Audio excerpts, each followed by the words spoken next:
Maybe you've seen something like this recently. You're driving down a stretch of road or even the interstate that maybe you haven't been down in a year or two, and you come across a big change. Acres of solar panels where there used to be an empty field. Solar is now very big business in Maine.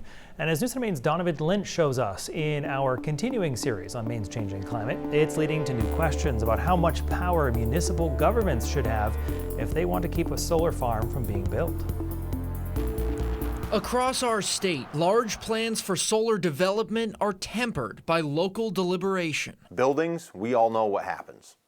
Solar, that's a big question mark. As Maine pursues its goal of 80% renewable energy by the year 2030, solar is going to be a piece of that. Towns and cities are putting the brakes on future commercial solar development, with more than a dozen municipalities having passed a moratorium on it in the past few years. From Dexter to Herman, where town manager Josh Berry says the pause isn't to stall renewables, but rather to take the time to implement a long-term plan. It's just a lot to take into consideration right now, and I think it's very wise for municipalities to put the moratorium on and see what they want to do. For the developers themselves, like Fortunat Mueller with Revision Energy, this is all reasonable until it isn't. So the process of crafting a thoughtful solar development ordinance should be a 3-5 month process, not a 3-year process. And for some localities like Brewer and Freedom, initial pauses of a few months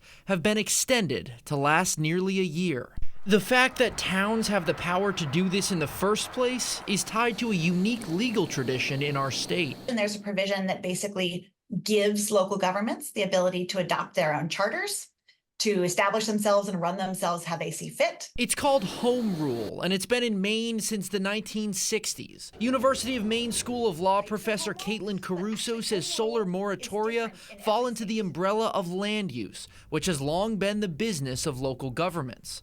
The legislature does have the power to change this, but Caruso says that goes against established legal norms. There's a strong kind of tradition and sense in Maine that local communities can take care of themselves and each other. So when it comes to restricting commercial solar, towns and cities are comfortably in the driver's seat.